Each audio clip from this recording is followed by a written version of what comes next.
하나님의 돌보심이 여러분에게 늘 항상 함께 하시기를 우리 주님의 이름으로 축원드립니다. 그래요. 코로나 때문에 너무 위축되지도 마시고요. 우리는 하나님의 자녀이고 하나님의 백성이잖아요. 그까지 코로나 이런 마음을 가지고 잘 좀 승리할 수 있도록 집에서도 회사에서도 짜증내지 마시고요. 우리 예수 믿는 사람은 언제나 이런 위기가 있어도 저런 위기가 있어도 언제나 마음에 주님이 주신 위로로 충만함을 누려야 됩니다. 옆에 계신 분에게 인사 한번 합시다. 안녕하세요. 반갑습니다. 우리 손도 흔들으면서 한번 인사 한번 들어가시죠. 그래요. 이 마스크가 언제 좀 벗을 수 있을지 모르겠어요. 한 3월 말이면 마스크도 벗을 수 있을 것 같다고 그렇게 이야기가 되는데 좀 더 지켜봐야 되겠죠. 그래요. 마스크를 좀 벗어야지. 이렇게 설교할 때 어떤 분은 얼굴을 한 반 이상을 가리는니까 되게 답답해요. 참 그래요. 언제 이렇게 벗어서 저기 할 수 있을지. 참 그렇습니다. 자, 오늘 하나님께서 주시는 말씀의 제목은요, 끝까지 믿음을 지키기 위하여라고 하는 겁니다. 믿음은 믿음인데 믿음을 끝까지 지키자라고 하는 거예요. 그만큼 믿음 지키는 것이 쉬운 것이 아니라는 겁니다. 여러분 어떻습니까? 여러분이 이 믿음이 있어야 영생을 얻는데 우리가 가지고 있는 이 믿음 끝까지 지키는 것이 어렵다 그 말씀이에요. 그래서 우리의 믿음을 빼앗기 위한 마귀의 괴계가 어떤 것이 있고 그렇다면 그 믿음을 빼앗기지 않기 위해서는 내가 어떻게 해야 될 것인지 우리의 삶의 현장 속에서 우리가 믿음을 지키기 위해서는 어떻게 해야 될 것인가라는 것을 하나님 말씀을 통해서 살펴보고 은혜를 나누고자 합니다. 요한계시록 2장 10절 말씀에 한번 보십시오. 거기 마지막 중간쯤에 너희가 10일 동안 환난을 받으리라. 내가 죽도록 충성하라 라고 하는 이 말씀입니다. 여기서 죽도록 충성하라고 하는 것은 죽도록 죽을 때까지 죽도록 힘들어도 어려워도 열심으로 봉사하고 일합시다 이런 뜻이 아니라는 겁니다. 죽을 때까지 믿음의 그 신실함의 상태를 유지하라라고 하는 겁니다. 영어 성경에 보면 어느 정도 그래도 잘 해석이 되어 있어요. 죽도록 충성이라는 것이 영어로 보면 be faithful이라고 하는 겁니다. 동사가 먼저 나오면 일종의 명령형이 되는 거예요. 그래서 비동사가 먼저 나와요. be faithful. 이 faithful은 믿음의 형용사입니다. 믿음이라고 하는 것이 충만한 그 상태를 이 비동사 유지하라고 하는 거예요. 주어의 상태거든요. 여러분, 우리 믿음의 충만한 상태를 be faithful 유지하라는 거예요. 근데 언제까지? Until death. 죽을 때까지. 이게 우리 성경에는 죽도록 충성으로 번역이 되어 있습니다. 그러니까 뭐예요? 죽도록 충성이라는 것은 열심으로 일하라, 봉사하라, 힘들어도 참고 견뎌라 이런 뜻이 아니라 우리의 믿음이라고 하는 것을 죽을 때까지 지키라라고 하는 겁니다. 그러면서 이야기하죠. 10절 말씀에 죽을 때까지 믿음을 지켜야만이 그러면 어떻게 됩니까? 죽도록 충성하라. 그리하면 내가 생명의 면류관이라고 하는 것, 영생이라고 하는 거예요. 여러분, 하나님 분명히 살아계시고요. 우리는요, 죽으면 끝이 아닙니다. 하나님의 심판이 있고요. 천국과 지옥이 있어요. 여러분, 인생을 지혜롭게 산다라고 하는 거, 어떤 것이 지혜롭게 사는 건지 잘 생각해 보세요. 엄마가 뱃속에 아가가 있을 때 그 아가가요, 여러분, 우리 엄마들은 임신해 본 사람은 알잖아요. 아가가 우리 엄마 뱃속에 있어요. 근데 엄마 뱃속에서 아가가 아무리 밖을 이렇게 들여다봐도 엄마가 안 보여요. 근데 엄마가 없습니까? 아니에요. 엄마가 탯줄을 통해서 영양 공급하지요. 노폐물도 다 탯줄을 통해서 다 또 그렇죠. 엄마 한순간도 엄마의 보호하심이 없으면 이 아가는 살 수가 없어요. 근데 엄마가 안 보인다고 엄마가 없다? 아니에요. 뱃속에서 있을 때 엄마의 보호하심으로 있다가 태어나지요. 10개월 만에 태어납니다. 10개월 만에 태어나서 어떻게 됩니까? 전혀 다른 세상이 있어요. 아가가 뱃속에서는 전혀 다른 세상이 있다는 거 모를 것 같아. 그러나 아기가 태어나서 전혀 다른 세상이 있습니다. 마찬가지입니다. 우리가 이 세상에서 먹고 자고 또 시집가고 장가가고 아이들 교육하고 이렇게 살지요. 그럼 죽으면 끝입니까? 전혀 다른 세상이 있습니다. 천국과 지옥이라고 하는 거예요. 이것이 인생이라는 겁니다. 어리석기 때문에 자기가 세상에 태어나는 것은 본인과 알고 그다음에 죽는 것까지는 알아요. 그런데 죽은 후에 심판이 있다는 것을 깨닫지 못하는 어리석은 사람. 그 사람은 우리가 살아가고 있는 이 육신의 삶을 지 마음대로 살 수밖에 없고 엉망으로 살 수밖에 없어요. 우리가 이 육신을 지혜롭게 사는 것은 또 다른 세상, 천국과 지옥의 세상을 생각하면서 이 땅에서 영적으로 천국 가는 사람이 되기 위해서 믿음이라는 것을 끝까지 지키면서 살아가는 것, 그게 가장 지혜로운 사람, 가장 복 있는 사람이다 라는 겁니다. 저와 여러분 죽을 때까지 믿음 잘 지킬 수 있는 Be faithful until death, 죽을 때까지 믿음 잘 지킬 수 있는 저와 여러분이 되어서 영생, 생명의 면류관, 천국잔치 참여할 수 있는 알곡이 되시기를 주의 이름으로 축원드립니다. 아멘. 믿음 잘 지키세요. 아마 이 안에서도 믿음 못 지키고 믿음에서 떠나고 이탈하고, 그런데 본문에서 죽도록 충성하라라고 하는 것은 믿음이 그만큼 지키기 어렵기 때문에 이 요한을 통해서 우리에게 명령으로 주시는 말씀인데, 왜 믿음 지키기가 어려운가 봤더니 그 본문의 요한계시록 2장 10절에 마귀가 장차 너희 가운데 몇 사람을 오게 던져 시험을 받게 하리니 라는 겁니다. 마귀가 우리 믿음을 빼앗기 위해서 시험인데 그 시험에 대해서 10일 동안 환난을 받으리라 이렇게 표현하고 있어요. 환난이라고 하는 것은 막 억압하고 누르는 것, 다시 말해서 고통, 아픔, 괴로움, 이런 여러 가지 아픔과 괴로움이라고 하는 육체적인 아픔이 될 수도 있고 정신적인 아픔이 될 수 있다라는 겁니다. 어떤 이러한 고통이 10일이라고 하는 것은 완전수를 얘기하죠. 내가 감당할 수 없는 어떤 정신적인 아픔이 있을 수도 있고 상처를 받을 수도 있고 또 육체적인 또 물질적인 괴로움이 있을 수 있고 육체적인 아픔이 있을 수 있고 병들 수도 있고 또 가정에 문제도 생기고, 그것이 10일 동안, 다시 말해서 정말 하나님 어떻게 이럴 수 있습니까? 라고 하는 그러한 위기 속에서 내가 견디기 힘들 만큼의 이러한 시험이 있다라는 겁니다.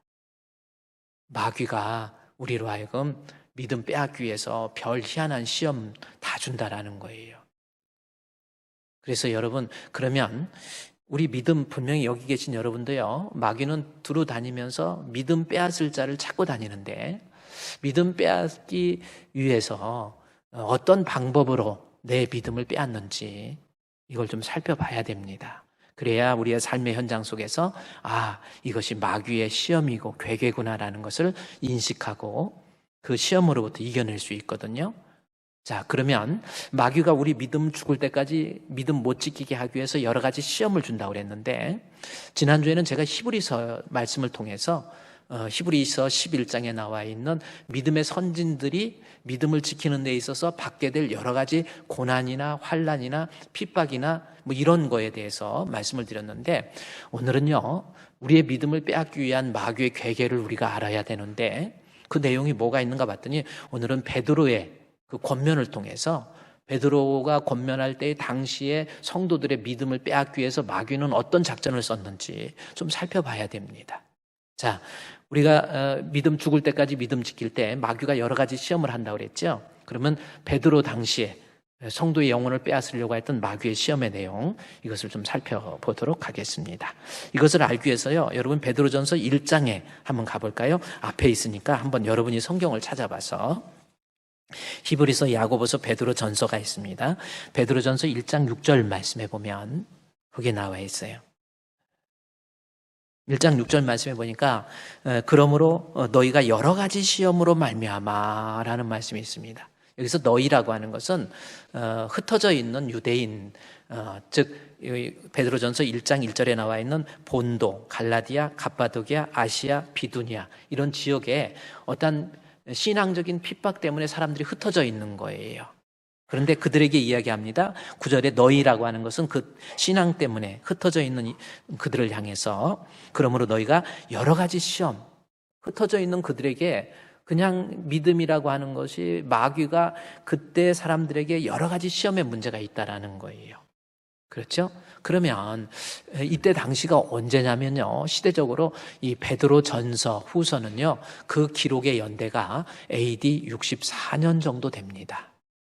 AD 64년이라고 하는 것은 교회사적인 내용을 이해할 때 중요한 날이 뭐냐면 AD 64년 7월, 바로 로마의 제5대 황제 네로를 염두하고 생각하고 이 성경을 봐야 되는 거예요.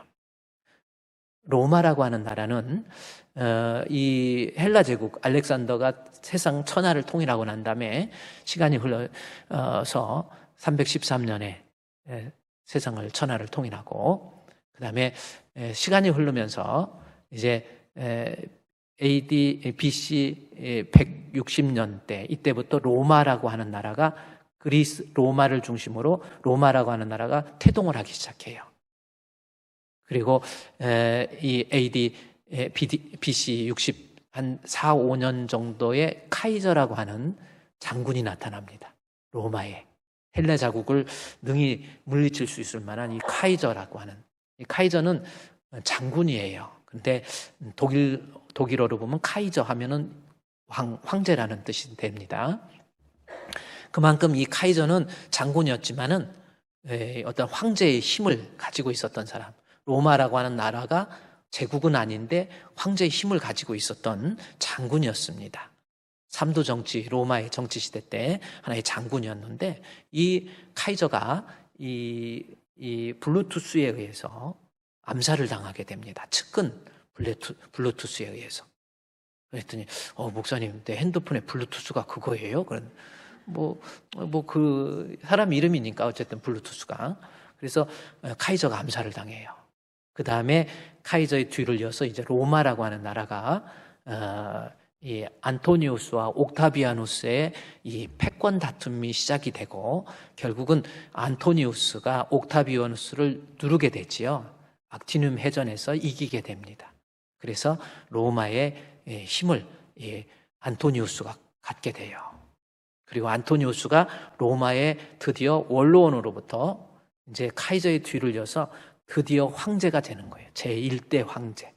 그래서 안토니우스가 황제가 된 다음에 로마 원로원들을 다 해놓고 나는 이제 황제인데 이제 삼두 정치의 끝을 맺고 황제 정치로 시작이 되는데 내 이름을 좀 바꿔라 해가지고 아우구스투스로 바꿔줘요. 아우구스투스가 무슨 뜻이냐면 아우구르라는 뜻입니다. 아우구르는 신이라는 뜻이에요. 아우구르 하면 신이라는 거. 그래서 아우구스투스, 신의 아들이라는 겁니다. 그래서 이 옥타비아누스가 신의 아들이 되는 거예요. 그래서 초대 황제가 되는 거죠. 그래서 로마의 초대 황제는 아우구스투스입니다. 그 다음에 그 2대 왕이 티베리우스, 그 다음에 칼리큘라, 그 다음에 글라우디오, 그 다음에 제5대 황제 네로가 나옵니다. 네로라고 하는 황제는 여러분 검은 고양이 네롱 그런 것처럼 아주 이 사람은 보통 처음에는 참 잘했어요. 네로 황제가 5대 황제로서. 글라우디오는 또 얼마나 또 사람이 포악했습니까? 황제들이. 근데 네로가 황제가 되고 난 다음에 아주 잘했는데, 네로가 황제로 제위한 다음에 한 5년 되니까 그 사람의 마음속에 그래서 결국은 자기 어머니 아그리피나를 죽여요. 친엄마를 죽입니다. 참 그 정도로. 그러다 친엄마를 죽이다 보니까 이 사람이 잔인함과 패역함이 그 속에 있는 것이 막 드러나는 거예요. 로마 황제의 마음속에 그 어머니를 죽이고 나니까 이제 세상에 겁날 게 없는 거예요. 사람이 보통 잔인해지는 게 아니에요. 사람이요, 푸틴 전쟁 일으켰잖아요. 사람이 엄청나게 죽어가고 있는 거예요. 나중에 혹시 전범으로 국제재판소에 올라와서 살인자가 되면요, 히틀러와 같은 그러한 불명예를 안게 되고요. 사람이 사람으로 태어나서 사람을 죽였다. 이거 얼마나 사람이 불쌍하고 참 그런 겁니까? 참 그래요. 근데 그 알고 보면 푸틴이 잘못됐다는 것보다 그 후 뒤 배경에 배후 세력이 있는 거예요. 누군지 아세요? 마귀예요. 마귀가 배후 세력이 돼가지고 결국은 그렇게 로마 황제의 네로도요 엄청나게 잔인해져요. 그러다 나중에 세네카라고 AD 65년도에는 자기 스승 세네카도 죽여버려요. 어머니 죽이고 세네카. 그러니 웬만한 사람 다 죽어가는 거예요. 근데 이 사람은 AD 64년도에 7월 달에 무슨 일이 있었냐면은 로마 시내에 불을 질러버리고 로마 시내에 5분의 4가 다 불타버리는 거예요. 그러다 보니까 황제로서 자리가 위태해지니까 기독교인들에게 누명을 씌우는 겁니다. 그래서 그때부터 기독교인들에 대한 박해, 엄청난 박해예요. 어머니를 죽이고 그러한 포악함을 가진 사람이 예수 믿는 사람들 죽이는데 거기에 또 마귀의 역사까지 있어가지고요. 사람을 진짜 톱으로 키고 사람을 껍질을 벗기고 산채로 그 물이 없는 그 가마솥에 집어넣고 사람이 할 수 없는 그러한 마귀의 그러한 역사.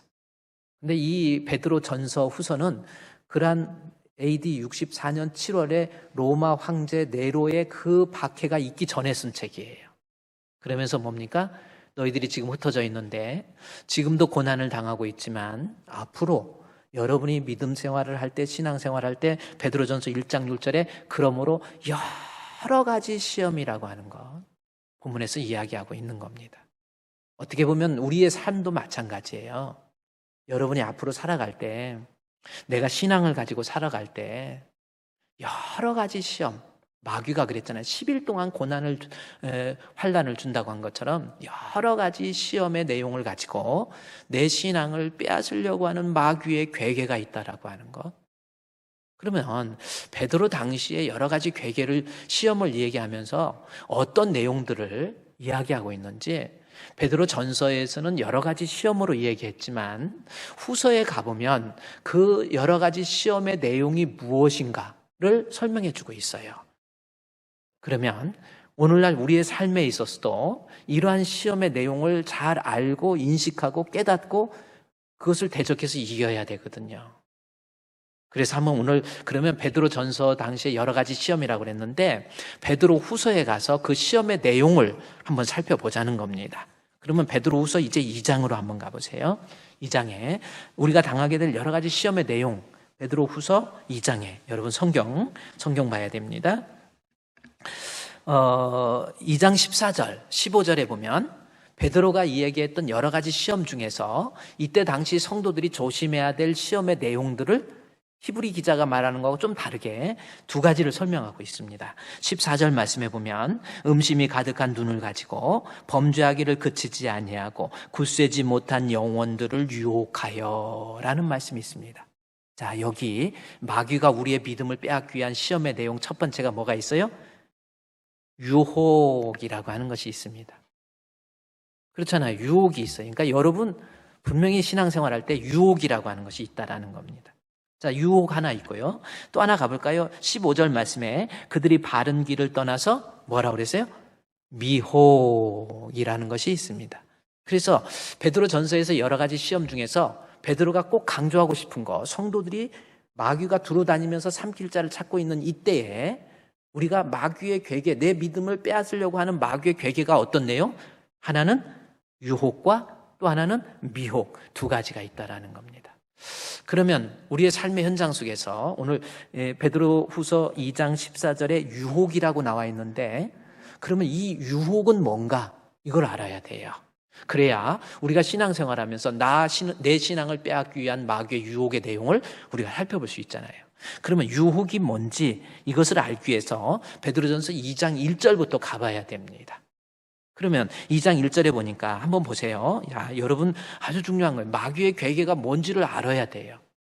이번에 전쟁 났을 때 우크라이나에서 러시아 탱크나 이런 것들을요 많이 지금 만만치 않게 폭발시키는 거예요. 러시아가 저러다가요, 러시아가 너무 대국이기 때문에 패배는 인정하기가 쉽지 않고 푸틴한테 어떤 헤어나올 수 있는 통로를 적절하게 마련해 줘야지. 하여튼 러시아 병사들이 많이 죽어요. 탱크를 가지고 시내를 점령하기 위해서 막 몇십 킬로 줄을 탱크랑 장갑차랑 가는데 막 중간에서 폭발당하는 거예요.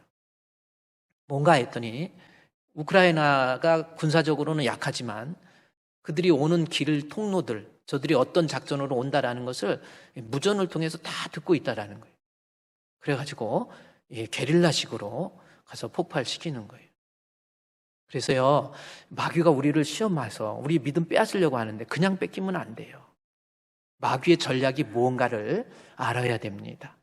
그런데 마귀의 전략의 내용이 뭔가 봤더니 우리가 유혹이라고 하는 건데, 유혹을 알기 위해서 2장 1절부터 보면 유혹이 뭔가? 자, 유혹이 뭘까요? 자, 유혹에 대해서 베드로는 뭘 유혹이라고 했는가 봤더니, 그러나 백성들 가운데 또한 거짓 선지자가 일어났다, 이런 말씀이 있습니다. 그래서 거짓 선지자, 너희 중에 거짓 선생이라는 말이 나옵니다.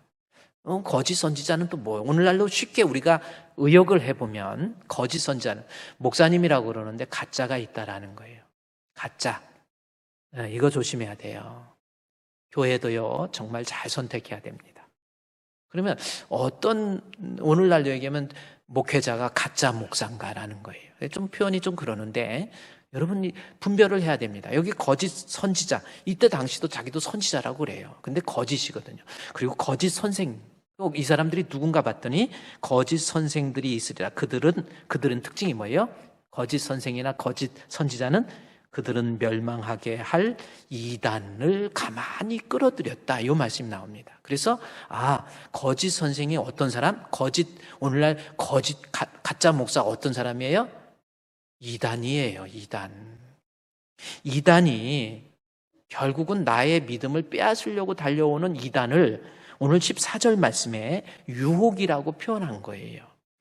그러니까 여러분, 우리가 죽을 때까지 신앙 지키는데 우리의 주변에 이단이라고 하는 것이 나타나서, 그것도 거짓 선지자, 거짓 선생, 다시 말해서 가짜 목사인데 가짜인지 모르지요.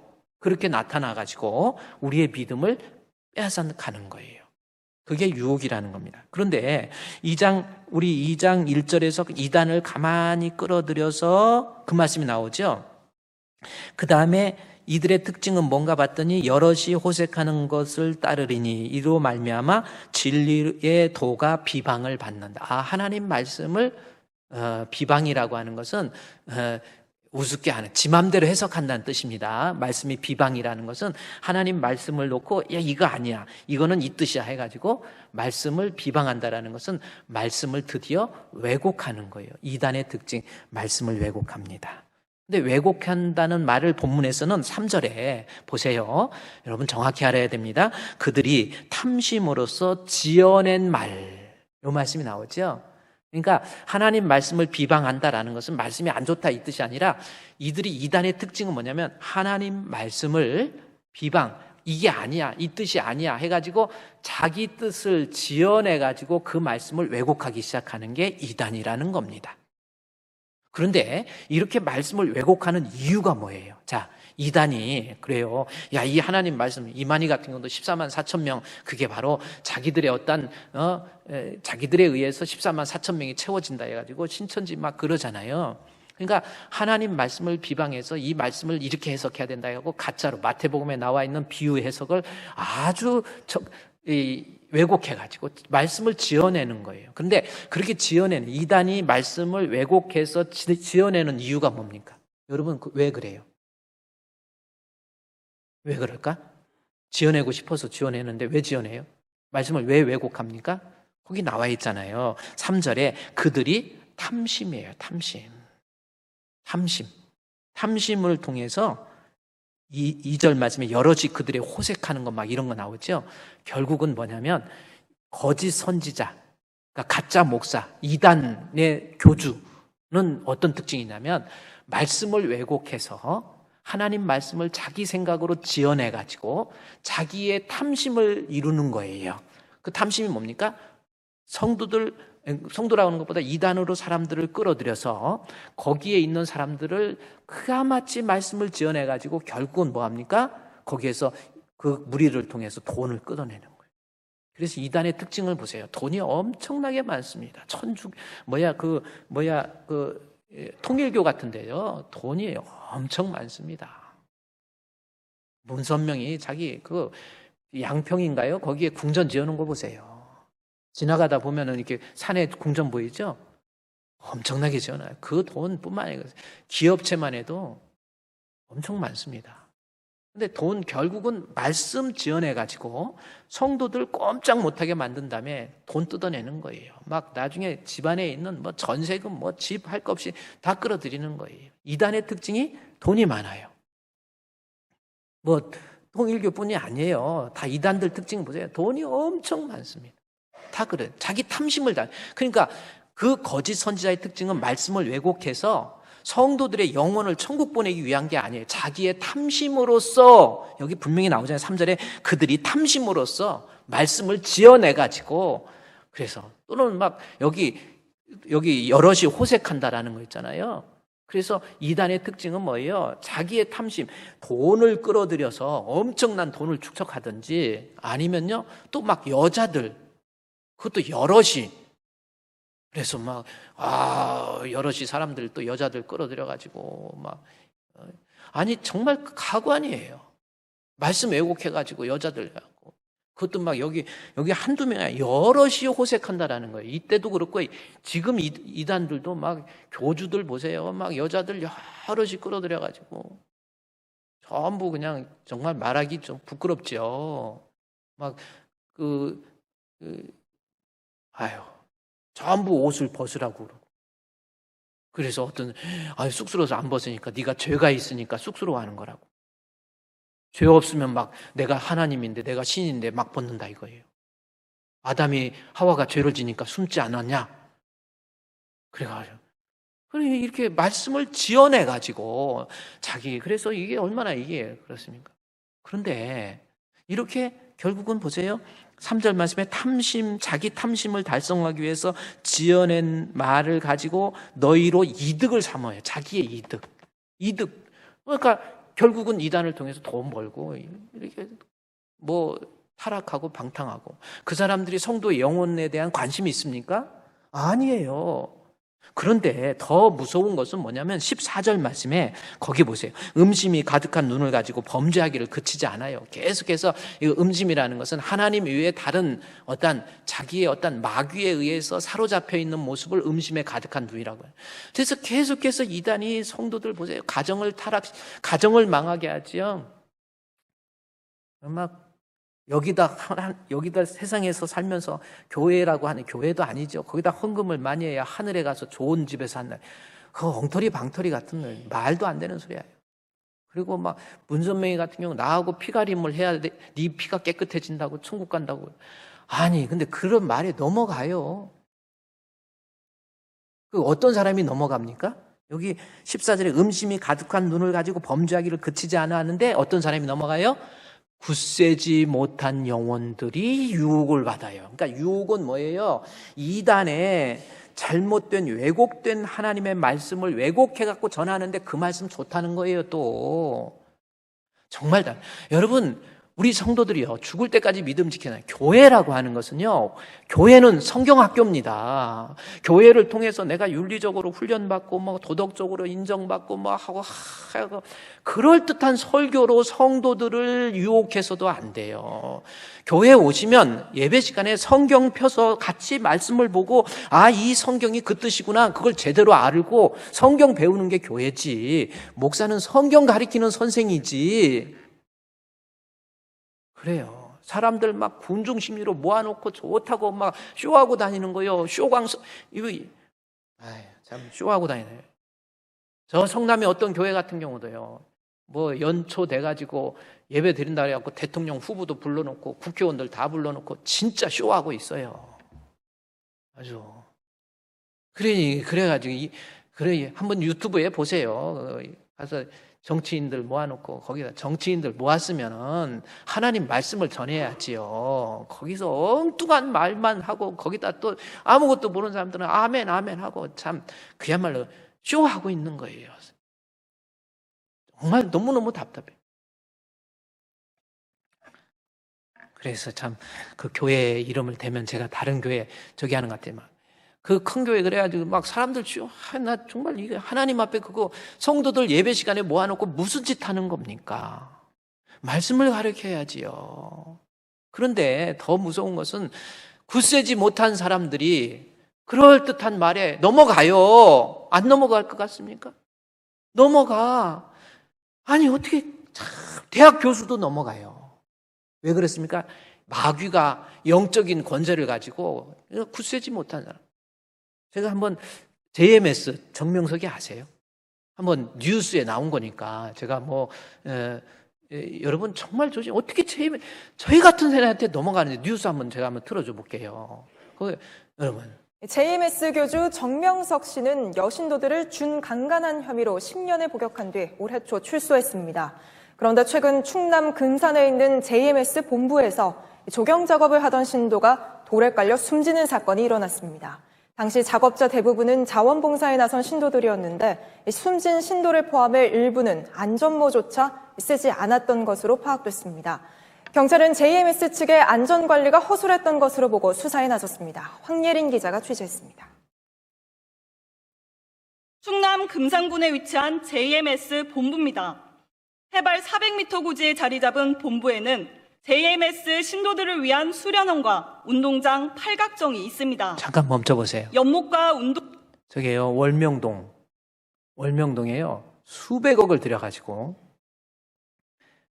야외 성전이라고 만들었어요.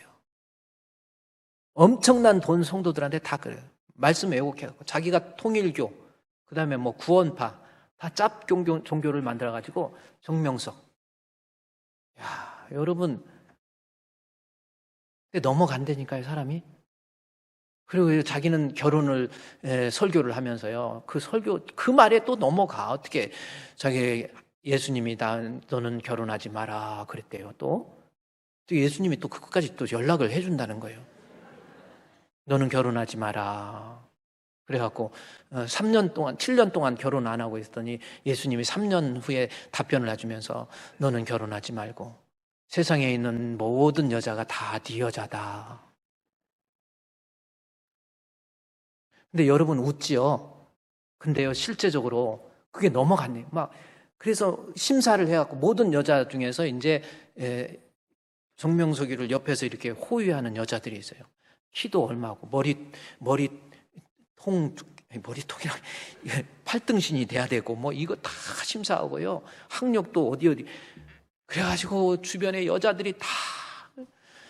근데 이 사람이 설교하는 내용을 들어보면요, 이 사람이 공부를 제대로 했습니까? 무슨 대학을 나왔습니까? 이거 한번 설교하는 내용 들어봐요. 한번 들어봅시다. 한번 잠깐 설교, 또 이거 뒤에 보면은 돈 뺏고 뺏고 저런 내용이 나오는데, 이곳에서 신도 A씨가 사망한 건 지난 27일 오후 자, 그거 3시 넘기고요. 10분쯤. 그거 말고 우리 그 JMS 정명석이가 설교하는데, 아니 저게 넘어가는 설교예요. 한번 잠깐 들어봅시다. 또 저 말씀에 은혜 받고 그러지 마시고요. 어그일 안 시켜요. 감동만 시켜. 알겠어요? 너 사랑한다는데 이렇게 하지 않겠냐. 내가 보통 사람이면 내가 가만히 나를 보는 게 정말 보통 사람이요. 우리 어머니가 그랬거든. 너는 너무너무 고집이 세다고. 너무너무 고집이 세다고. 누가 말하도 듣지도 않는다고. 응? 네가 뜨거우면 나오지 누가 얘기한다 나올 사람은 아니라고. 그래서 그렇게 해서 알아서 하게 그러면 자꾸 얘기를 한다. 너 이렇게 하라. 너는 몸을 바쳐라. 하나님께 드려라 몸을. 산 재물 드려라. 너의 사랑은 하나님 것이니까 그렇게 해봐라. 근데 하나님께 그렇게 이야기했잖아요.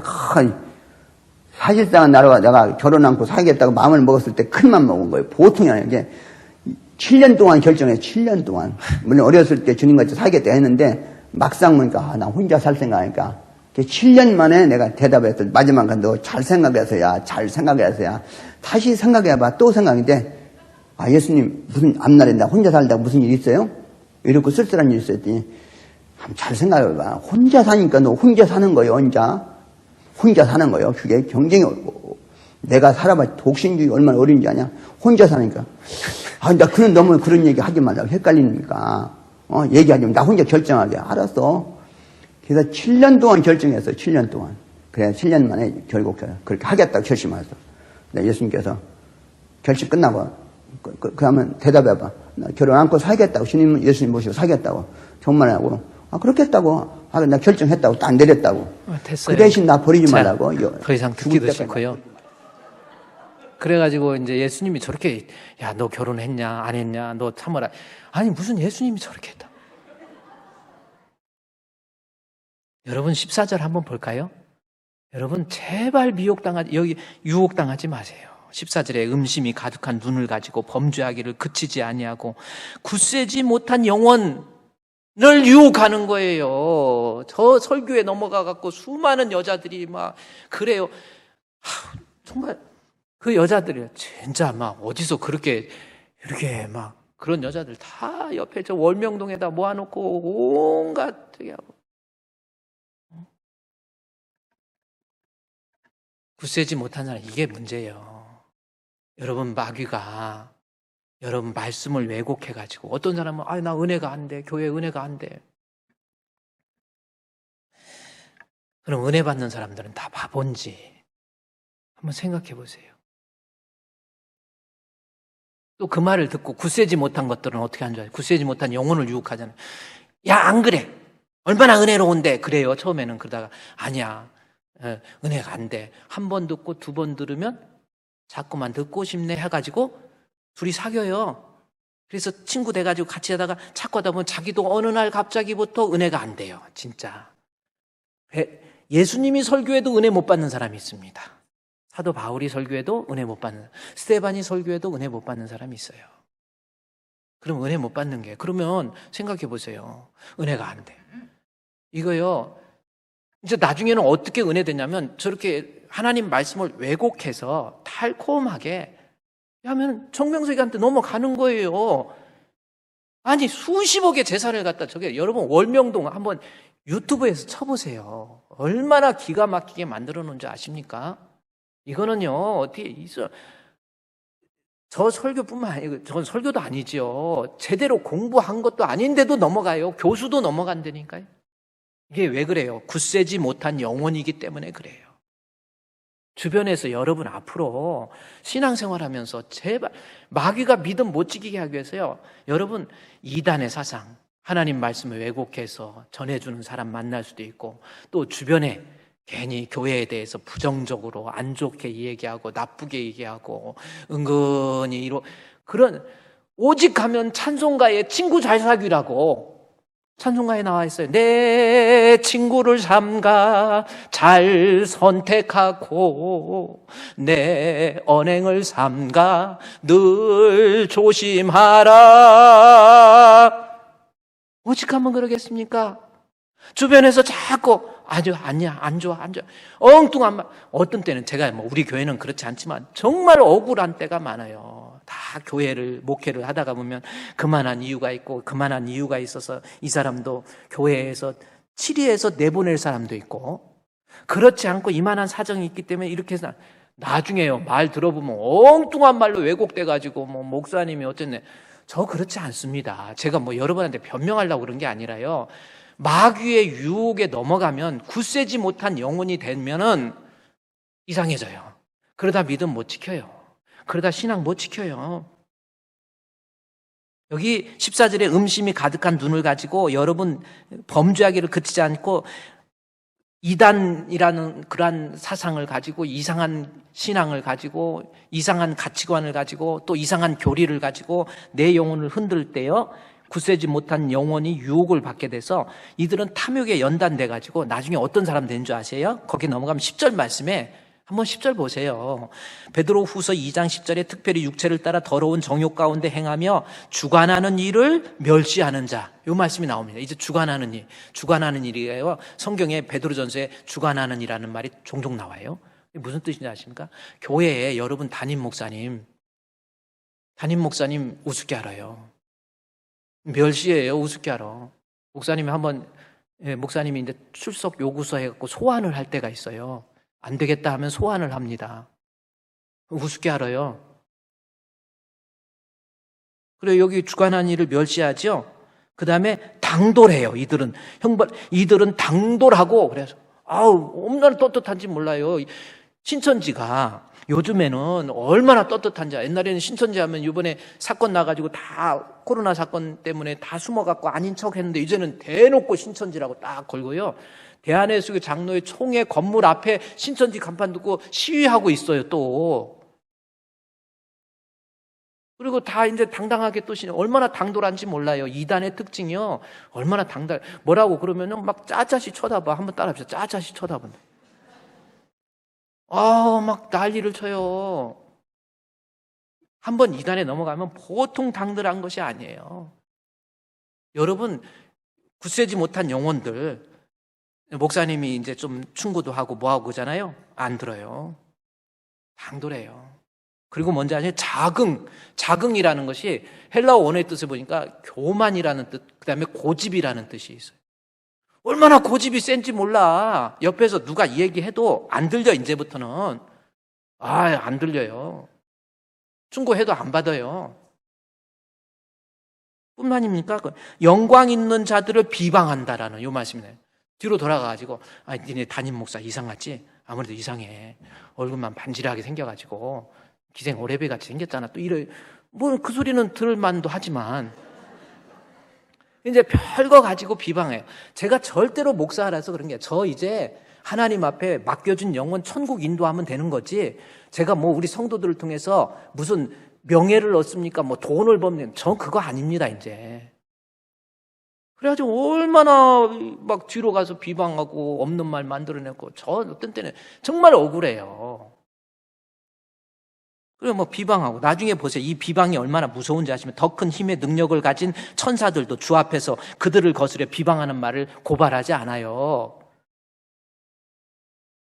그뿐만 아니라, 그래서 이들은 어떤 사람이냐면, 그러나 이 사람들은 본래 잡혀 죽기 위해서 난 이성 없는 짐승과 같이 돼버린 거야. 이단에 넘어가면요, 짐승같이 돼버리는 거예요. 그리고 알지 못하는 것을 비방하고 멸망 가운데 멸망을 당하며, 나오죠? 불의의 값으로 불의를 당하며, 요 말씀이 나옵니다. 결국은 멸망이에요. 여러분, 죽을 때까지 믿음 지키는 거 결코 쉬운 거 아닙니다. 베드로가 얘기했던 시험 중에 첫 번째가 14절에 나와 있는 유혹이에요. 유혹. 말씀 왜곡해서 자기의 탐심을 달성하는 거예요. 자기가 이단에 넘어가고 이상한 막 은혜가 막 어쩌다고 하면서 이래가지고 자기 편 만들어내는 것도 이거 잡혀 죽기 딱 알맞은 짐승과 같은 천사들을 비방하고 고발하고 이런 모습이에요. 나중에 속이고, 나중에 보세요. 그러다가 14절에 음심이 가득한 눈을 가지고 굳세지 못한 영혼을 유혹하는. 우리 사랑하는 성도 여러분, 이단에 넘어가지 마세요. 신앙이라는 것은요, 어떻게든지 하나님 말씀이에요. 목사는 양심적으로 교회에서 강대상에 섰으면 말씀 가르쳐야 돼. 힘들어도 어려워도 말씀 가르쳐야 돼요. 이곳은 여기에서 여러분 도덕적으로 윤리적으로 훈련시켜가지고 스마트한 사람 만들어내는 장소가 아니에요. 제가 그러잖아요. 수학 선생은 수학 잘 가르쳐야 돼. 영어 선생님은 영어 잘 가르쳐야 돼요. 은혜로운 설교가 뭔지 아십니까? 하나님 말씀 가지고 성도의 영혼을 건강하게 만들어주는 것. 이것이 우리가 가야 될 길이에요. 우리 사랑하는 성도들 죽을 때까지 믿음 지키기 위해서 제발 굳세지 못한 영혼 돼가지고, 어떤 때는 막 좋을 때는 얼마나 좋으냐, 목사님 막 조금 막 은혜 받았다고 나 자유 얻었네, 너 자유 얻었냐, 나도 얻었다 해가지고 막 난리 그런 말 난리가 없어.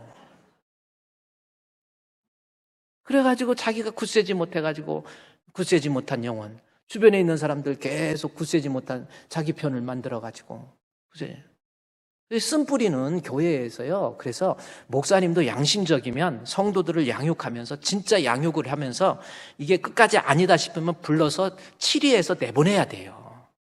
아파도 할 수 없습니다. 성도의 영혼을 보존해야 되잖아요. 은근히 부정적인 사람들, 다 굳세지 못한 영혼들을 자꾸 유혹하니까 넘어가는 거 아닙니까? 여러분 어때요? 우리 한평생 살면서 우리 양심적으로 신앙생활하고, 참 여러분은 교회 쓴뿌리 되지 마세요. 제가 지난 수요일도 얘기했지만은 저희 이제 콩나물, 초록 콩나물이 건강에 그렇게 좋대요. 위에도 좋고 간에도 좋고.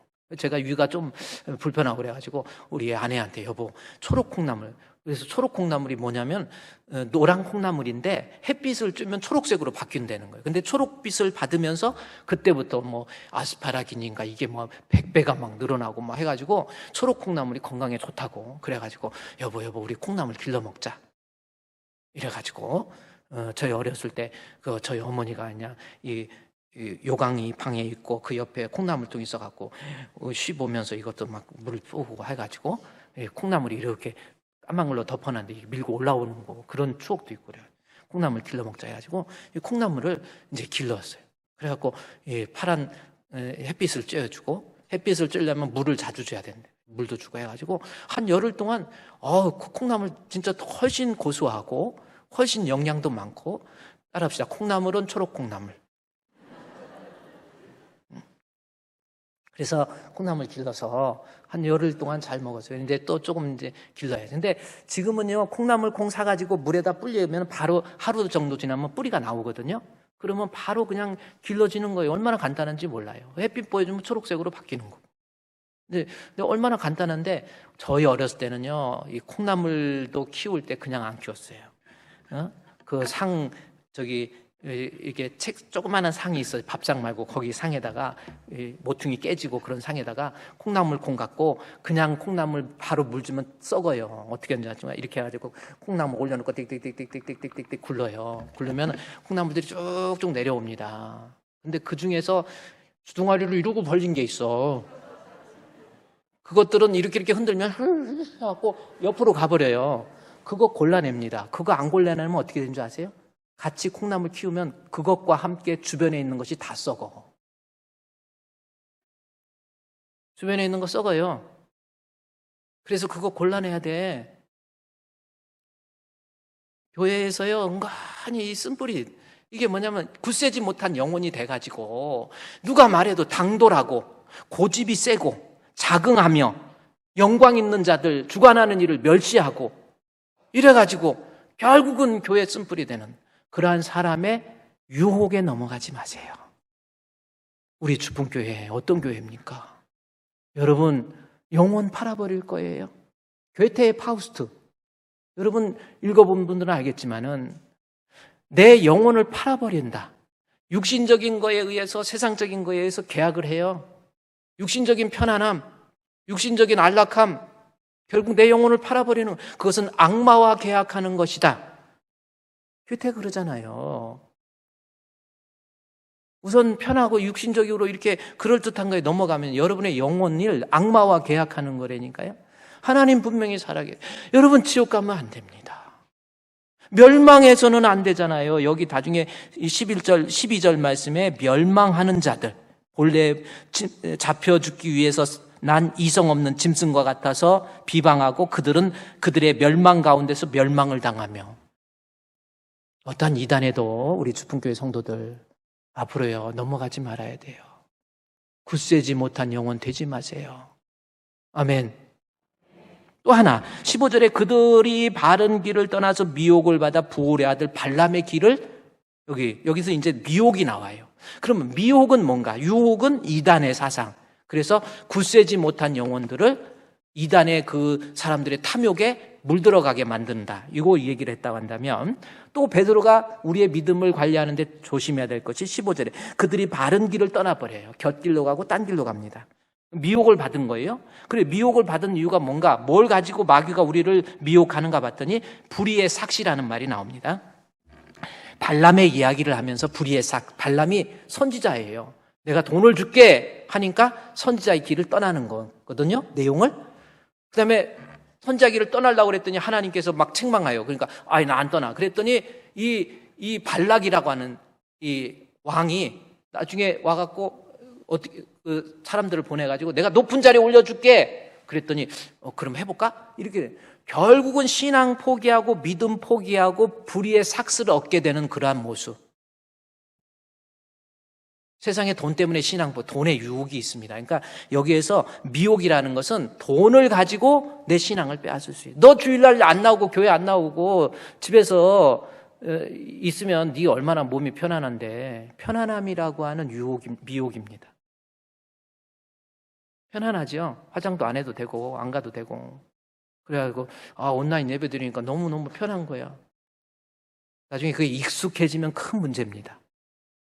익숙함에서의 결별이라는 책 여러분 읽어봤습니까? 익숙함에서의 결별이 없으면 미래에 창조적인 일이 이루어질 수가 없는 거예요.